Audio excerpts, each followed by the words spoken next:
एक बार फिर से भारत और पाकिस्तान आमने सामने हैं। जंग के मैदान में नहीं, क्रिकेट की पिच पर भी नहीं, दरअसल चावल के लिए। कौन सा चावल? बासमती चावल। लेकिन आप सोच रहे होंगे कि कश्मीर के लड़ने वाले भारत और पाकिस्तान, क्रिकेट के मैदान पर लड़ने वाले भारत पाकिस्तान आखिर अब चावल पर क्यों आमने सामने हैं।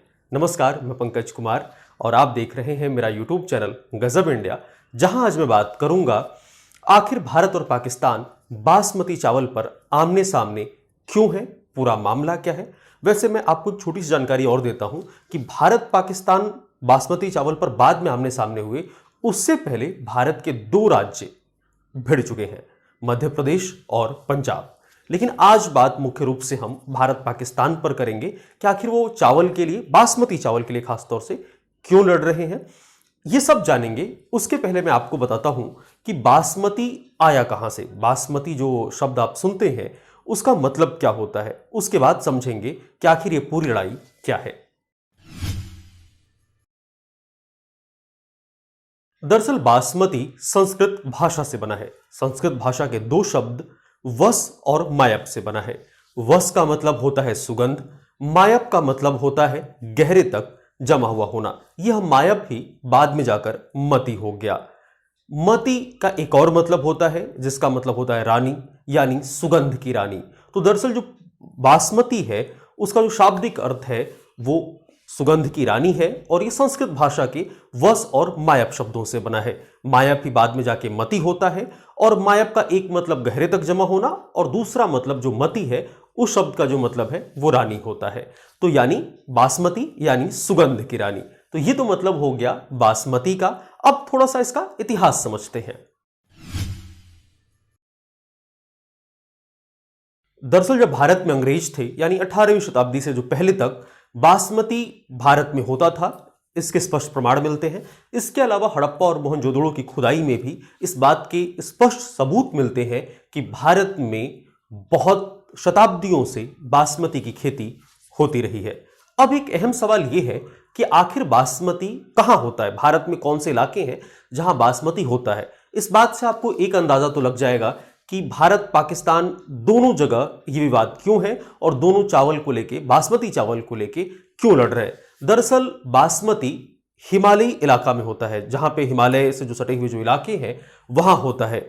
भारत के हो चाहे पाकिस्तान के, खास बात यह है कि ऐसा माना जाता है कि जो पहाड़ है और जो नदियां बहती हैं उसकी सुगंधें जो निकलती हैं, उस वहां पे जो चावल होता है वो एक अलग खुशबू लेके होता है, इसलिए बासमती का खास महत्व भी है। तो भारत में ये जो हिमालयी इलाका है और पाकिस्तान का जो हिमालयी इलाका है वहां पे खास तौर से बासमती होता है।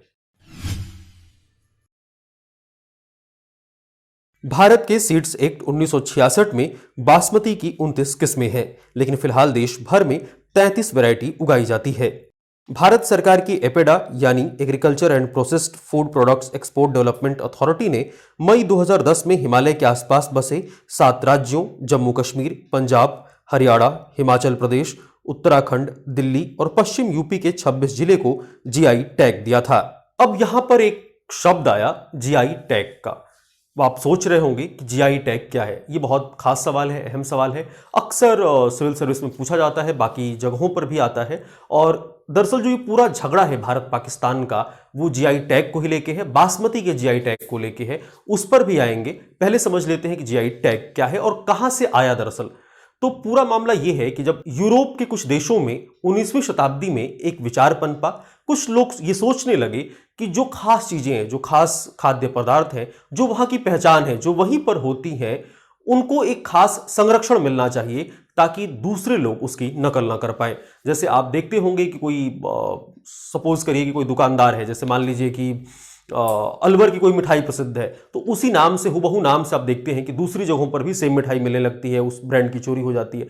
तो कुछ इसी तरह का विचार था। 19वीं शताब्दी में यूरोप के कुछ देशों ने सोचा कि जो खास चीजें हैं, जो खास फूड प्रोडक्ट्स हैं, उनको संरक्षण मिलना चाहिए, उनको एक पहचान मिलनी चाहिए ताकि उसकी नकल ना हो पाए और जो ओरिजिनल है वो ओरिजिनल बना रहे। तो इस सब विचार को लेके जीआई टैग शुरू किया गया, जियोग्राफिकल इंडिकेटर जो टैग होता है, जिससे ये बताया जा सकता है कि फला चीज यहां से संबंधित है, मूल रूप से यहां की है, ओरिजिनल ये यहां पे होता है।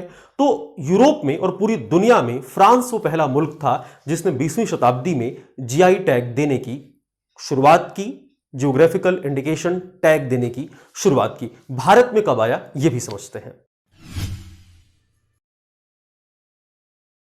भारत में GI tag geographical indication of goods registration and protection act 1999 के तहत शुरू हुआ।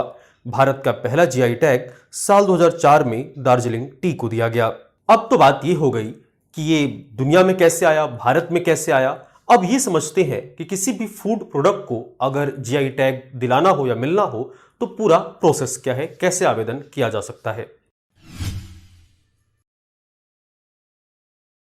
अगर कोई देश अपनी किसी वस्तु के जीआई टैग के लिए आवेदन करता है तो बाकी देशों के पास इसके खिलाफ दावा करने के लिए 3 महीने का वक्त होता है। अगर किसी देश ने जीआई टैग के लिए आवेदन किया है और उसे मिल गया है और किसी अन्य देश को लग रहा है कि उसके प्रोडक्ट को मिलना चाहिए तो इस मामले को वर्ल्ड ट्रेड ऑर्गेनाइजेशन यानी WTO में आवेदन कर सकता है, जहां ट्रिप्स के तहत कार्रवाई की जा सकती है। ट्रिप्स यानी agreement on trade related aspects of intellectual property rights. तो अब समझते हैं कि भारत और पाकिस्तान का बासमती चावल को लेके जीआई टैग का पूरा झगड़ा कहां से शुरू हुआ और ये क्या है। दरअसल आप जानते ही हैं कि 1947 से पहले दोनों देश एक ही थे। हिमालयी इलाका जो है वो भारत में भी पड़ता है, पाकिस्तान में भी पड़ता है, तो उसके आसपास के इलाकों में बासमती चावल होता है। तो एक बात तो तय है कि इन दोनों देशों में बासमती चावल होता है। अब झगड़ा यह है कि बासमती चावल आखिर है किसका। ये बात पिछले साल यानी 2020 की है। 11 सितंबर 2020 को यूरोपियन यूनियन की एक जर्नल प्रकाशित हुई। इसके प्रकाशित होने से पहले यूरोपियन यूनियन में भारतीय बासमती को जीआई टैग दिए जाने को लेकर आंतरिक मूल्यांकन हो चुका था। ये खबर जब पड़ोसी देश पाकिस्तान में पहुंची तो वहां के राजनीतिक गलियारों और व्यापारिक गलियारों में हलचल मच गई, क्योंकि बासमती तो भारत और पाकिस्तान दोनों देशों में पैदा होता है। 5 अक्टूबर 2020 को पाकिस्तान ने ऐलान किया कि वो भारत के दावे का विरोध करेगा। 7 दिसंबर 2020 को पाकिस्तान ने यूरोपीय यूनियन में भारत के दावे के खिलाफ नोटिस दिया। अब पाकिस्तान की दिक्कत ये थी कि उस वक्त तक पाकिस्तान में जीआई टैग देने वाली कोई संस्था नहीं थी। इसके बाद साल 2020 में ही पाकिस्तान में geographical indication registration and protection act बनाया गया। फिर इस साल 27 जनवरी 2021 को बासमती चावल को जीआई टैग दिया गया। पाकिस्तानी प्रधानमंत्री के वाणिज्य एवं निवेश मामलों के सलाहकार अब्दुल रज्जाक दाऊद ने 26 जनवरी 2021 को अपने ट्वीट में लिखा कि मुझे खुशी है कि पाकिस्तान ने ज्योग्राफिकल इंडिकेशन एक्ट 2020 के तहत बासमती चावल को जीआई टैग में पंजीकृत कर लिया है। उसके बाद पाकिस्तान ने अपने बासमती चावल को जीआई टैग देने के लिए आवेदन किया। 5 मार्च 2021 को उनका आवेदन स्वीकार भी कर लिया गया। यूरोपीय यूनियन ने 6 मई तक भारत और पाकिस्तान दोनों देशों को ये मामला आपस में सुलझा लेने के लिए कहा था, लेकिन दोनों देशों के बीच कोई समझौता नहीं हुआ है। अब आप सोच रहे होंगे कि आखिर इस जीआई टैग में क्या है कि दोनों देश लड़ रहे हैं। क्या ये मामला सिर्फ प्रतिष्ठा का है? तो बिल्कुल नहीं। दरअसल ये मामला बिजनेस का है। ये करोड़ों रुपए के व्यापार का है। अगर भारत के बासमती को जीआई टैग मिलता है तो इसका मतलब ये हुआ कि दुनिया भर में सबसे अच्छी गुणवत्ता का बासमती सिर्फ भारत में पैदा होता है, जिसका सीधा असर पाकिस्तान के बासमती निर्यात पर पड़ेगा। दुनिया में जितना चावल पैदा होता है उसका 90% उत्पादन और खपत एशिया में होती है। चावल की पैदावार में भारत दुनिया में दूसरे और निर्यात में पहले नंबर पर है। ये चार्ट देखकर आपको अंदाजा लग सकता है कि भारत दुनिया भर में सबसे ज्यादा चावल निर्यात करता है। यह किसी भी अन्य देश के मुकाबले 2 गुना है। भारत ने 2020-21 में 15.5 मिलियन मीट्रिक टन निर्यात किया है। वहीं वियतनाम दूसरे और थाईलैंड तीसरे नंबर पर है। चौथे पर पाकिस्तान और 5वें पर अमेरिका है। सारी लड़ाई वैश्विक कारोबार को लेकर ही है। तो ये जानकारी थी कि भारत और पाकिस्तान तो जीआई टैग पर लड़ ही रहे हैं। इससे पहले भारत के 2 राज्य भी इस पर लड़ चुके हैं, आमने सामने आ चुके हैं। आपको ये पूरी जानकारी कैसी लगी मुझे कमेंट बॉक्स में जरूर बताइए। मैंने कोशिश किया कि संक्षेप में आपको ये पूरा मामला बता सकूं कि बासमती चावल कहां से आया, ये नाम कहां से आया, भारत के किन राज्यों में होता है, भारत पाकिस्तान इस पर क्यों भिड़े, जीआई टैग क्या होता है, कैसे पा सकते हैं, कैसे इसके खिलाफ आवेदन कर सकते हैं। मैंने कोशिश किया कि मैं आपको सब कुछ बताऊं। ये जानकारी आपको कैसे लगी मुझे कमेंट बॉक्स में जरूर बताइए। कुछ अच्छा लगा तो भी लिखिए, कुछ बुरा लगा तो भी लिखिए, क्या और जानना चाहते हैं वो भी लिखिए। ये वीडियो अच्छा लगा तो लाइक शेयर कमेंट जरूर करें। मेरे चैनल को सब्सक्राइब जरूर करिए।